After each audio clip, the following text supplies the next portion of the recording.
అందరికీ praise the lord. దేవుని నామానికి మహిమ కలుగును గాక.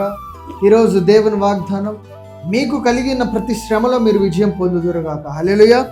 యోహాను సువార్త 16వ అధ్యాయం 33వ వచనం మనం చూసినట్లయితే, నా యందు మీకు సమాధానము కలుగునట్లు ఈ మాటలు మీతో చెప్పుచున్నాను. లోకములో మీకు శ్రమ కలుగును, అయినను ధైర్యము తెచ్చుకొనుడి, నేను లోకమును జయించి ఉన్నానెను. హల్లెలూయా. ఈరోజు దేవుడు ఒక గొప్ప వాగ్దానాన్ని ఇస్తూ ఉన్నాడు. ప్రియ సహోదరి సహోదరుడు, ఆయన ఏం చెప్తూ ఉన్నాడు? లోకములో శ్రమలు కలుగుతాయి, కానీ నువ్వు ధైర్యంగా నువ్వు నిలబడు అని చెప్తూ ఉన్నాడు. ప్రతి సమస్య పైన నీకు నేను విజయాన్ని ఇస్తానంటూ ఉన్నాడు. ఎందుకంటే ఆయన లోకాన్ని జయించిన వాడు.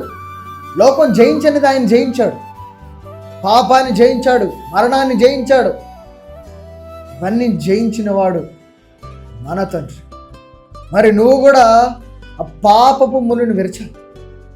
ఈరోజు దేవుడు నీకు ఒక అమూల్యమైన వాగ్దానం ఇస్తూ ఉన్నాడు. ప్రియ సహోదరి సహోదరు, ఆ వాగ్దానానికి నువ్వు తగినట్టు నీ ప్రవర్తనను సరిచేసుకో. హల్లెలూయా.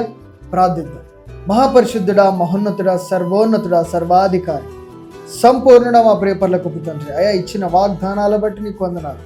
అయా మేము సరి చేసుకుని నా ప్రభు, అయా మరి నా తండ్రి ప్రతి సమస్యను బట్టి నా ప్రభు మేము ధైర్యం కలిగిన ప్రభు ప్రార్థించే బిడ్డలాగా మమ్మల్ని సహాయం దయచేయండి.